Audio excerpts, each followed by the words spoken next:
అందరికీ నమస్తే, welcome to our channel. మన ప్రత్యక్ష దైవమైనటువంటి వెంకటేశ్వర స్వామితోనే మరి వైసీపీ ఎమ్మెల్సీలు చాలా అంటే చాలా దారుణంగా ప్రవర్తించిన తీరు ఇప్పుడు రెండు తెలుగు రాష్ట్రాల్లో కూడా చాలా చర్చనీయాంశం అవుతుంది.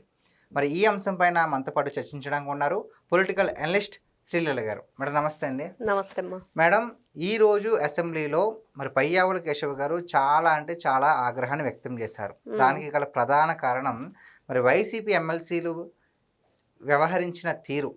అంటే వెంకటేశ్వర స్వామి ప్లకార్డులను పట్టుకుని చెప్పులు షూలు వేసుకుని చాలా నిర్లక్ష్యం అనుకుంటూ టేబుల్స్ మీద పడేస్తారు నిర్లక్ష్యం. ఆ విధంగానే ఆయన ఇంకొకటి ఏంటంటే అసలు అసెంబ్లీలోకి దేవుడి పటాలను తీసుకొచ్చి కూడా మరి ఒక రూల్ ఉంటుంది, దేవుడికి అతీతంగా రాజకీయాలు చేయాలి అని చెప్పేసి. దాన్ని కూడా వైసీపీ వాళ్ళు బ్రేక్ చేశారు. ఓవరాల్గా దీనిపైన మీ అభిప్రాయం ఏంటి? అక్కడ ఇష్యూ అంతా కూడా నెయ్యి గురించి కదా. నేతి బీరకాయలో నెయ్యి ఉంటుందా? నీతి లేని వీళ్ళ మాటలను ఎలా చూడాలి? నేతి బీరకాయ ముదిరిపోతే ఏమవుతుంది? పీచు మాత్రమే మిగిలిద్ది. వీళ్ళకి కూడా పీచు ముదిరింది అనుకోవాలా? నేతి బీరకాయలో నెయ్యి ఉండటం అనే మాట ఎంత నిజమో, వీళ్ళు ఏదైతే ఈ కల్తీ నెయ్యి అని చెప్తున్నారో ఆ విషయం కూడా అంతే నిజం, ఒప్పుకోవాల్సిందే. అసలు నిజం ఏంటి? వీళ్ళు నీతి లేని మాటలు చెప్తున్నారు కదా, మరి వీళ్ళ అవినీతి భాగవతం ఏంటి? ఇన్ని రకాలుగా ఉంటే కళ్ళకు కట్టినట్లు ప్రతి ఒక్క రిపోర్టు, ల్యాబ్ రిపోర్టు చెప్తూ ఉంటే అది సింథటిక్ గీ, పాలు కానీ వెన్న కానీ ఏదీ లేదు. చాలా దుర్మార్గమైన ప్రక్రియ నడిపించారు. భగవంతుని పట్ల భక్తి లేదు, సమాజం పట్ల గౌరవం లేదు, హిందూ సాంప్రదాయం పట్ల వీళ్ళకి అసలు ఒక విధి విధానాల పట్ల ఏదీ లేదు. మరి అలాంటి వ్యక్తులు మనం ఏ విధంగా చూడాలి? ఈ రోజున సాక్షాత్తు వెంకటేశ్వర స్వామి వారి ఫోటోలు పట్టుకొని వీళ్ళు రావటం, వచ్చేసి ఇష్టానుసారంగా అరుపులు కేకలు అవన్నీ కూడా అక్కడ ఏదో ప్లకార్డ్స్ అంటే పడేస్తున్నారు, ఏదో నేములు రాస్తున్నారు, మీ పార్టీ రంగులు వేసుకుంటున్నారు, చేస్తున్నారు. కానీ సాక్షాత్తు మన కలియుగ వెంకటేశ్వర స్వామి ప్రత్యక్ష దైవం అని చెప్పుకుంటూ ఆయన ఫోటోలు తీసుకొచ్చి అక్కడ పెట్టినప్పుడు గౌరవంగా మళ్ళీ మీరు తీసుకువెళ్ళటమో వాటిని ప్రత్యేకమైన స్థానం ఉండాలి. అసలు తీసుకురావటమే తప్పు రాజకీయాల్లో కదా. ఫస్ట్ తెచ్చారు, మీకు స్వామి పట్ల గౌరవం కానీ భగవంతుని పట్ల భక్తి కానీ ఏది లేదనేది మళ్ళీ నిరూపించుకున్నారు. మేము ఇంతే ఉంటాం, మేము జగన్ భక్తులవి, వెంకన్న భక్తులం కాదు అని చెప్పి వీళ్ళు చెప్తున్నారు. మరి అంతే కదా, ఎలా అర్థం చేసుకోవాలి మనం? మీరు ఇక్కడ మాట్లాడవలసింది ఏంటి? దేని గురించి మాట్లాడాలి? ఈరోజు అంటే ఇన్ని రోజుల నుంచి చేస్తున్న డ్రామాల్లో ఇది ఒక కొత్త డ్రామా అనుకోవాలి మనం. అంటే కేవలం కల్తీనే ఈ ఇష్యూని డైవర్ట్ చేయడానికి ఎన్ని విధాలుగా ప్రయత్నిస్తున్నారు అంటే హెరిటేజ్ ని తీసుకొచ్చారు. అదే విధంగా ఇప్పుడు దేవుణ్ణి అడ్డం పెట్టుకుని ప్లకార్డులు పట్టుకుని అసెంబ్లీలో కూడా తీసుకెళ్లడం జరుగుతుంది. మరి ఇంతలాగా వాళ్ళ మైండ్ సెట్ తయారైంది కదా, మరి బరి తెగించారనాలి, ఇంకా బరి తెగించారనాలి. ఎందుకంటే జగన్మోహన్ రెడ్డి నిన్న మాట్లాడుతూ ఆ లోకేష్ క్రికెట్ చూడాలంటే అక్కడికెక్కడికో వెళ్ళాలా కొలంబో అని చెప్పి మాట్లాడాడు. మరి నువ్వు అందుకునేగా సతీ సమేతంగా గుడికి వెళ్ళలాకేగా గుడి సెట్టింగ్ వేయించావు ఇంట్లో మరి అని అనుకోవాలా? మరి నువ్వెందుకు అంబటి రాంబాబుని, జోగి రమేష్ని డైరెక్ట్గా వెళ్ళి పలకరించావు? నువ్వు కూడా వీడియో కాల్ చేసి పలకరించవచ్చు కదా. మరి నీ దగ్గర సమాధానం ఉందా దానికి? ఈ రోజున వీళ్ళు ఆ రోజున వాళ్ళ నాయకుడు గుడి సెట్టింగ్ వేసి ఏ విధంగా ఒక కొత్త డ్రామా ఆడి మరి స్వామివారి మీద నాకు భక్తి లేదు అని నిరూపించాడో, మరోసారి వీళ్ళు కూడా స్వామి ఫోటోలు తీసుకొని వచ్చి మాకు ఎటువంటి భక్తి కానీ గౌరవం కానీ హిందూ సాంప్రదాయాల పట్ల ఏమీ లేదని చెప్పి మళ్ళీ నిరూపించారు. అంతే. మరి వీళ్ళకి ఎక్కడా కూడా ఎప్పుడు కూడా ఈ రోజు లడ్డూ విషయంలో వీళ్ళు దాన్ని ఏదో మేము కూడా దానికి సపోర్ట్ చేస్తున్నాం అన్నట్లు ఉంటుంది. కానీ ఎక్కడా కూడా అది నిజంగా జరిగింది కాబట్టే అందరూ కూడా మాట్లాడుతున్నారు. ఎందుకు అసలు వైవి సుబ్బారెడ్డే ఒప్పుకున్నాడు కదా.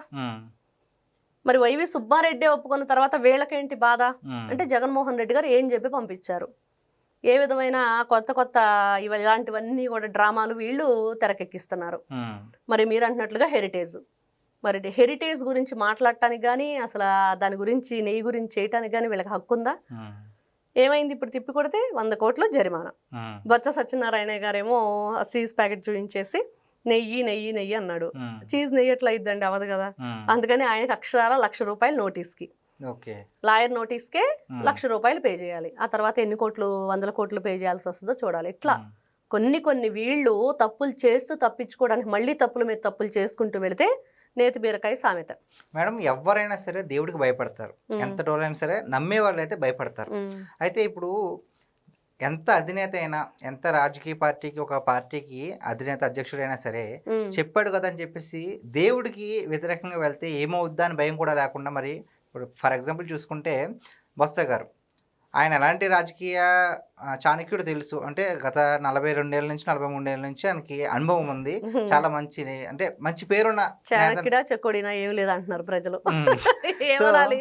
ఎందుకంటే అంత రాజకీయ చాణక్యుడైతే మరి జగన్మోహన్ రెడ్డిని పిచ్చ తిట్టి జగన్మోహన్ రెడ్డి పక్కన ఎట్లా ఉన్నాడు?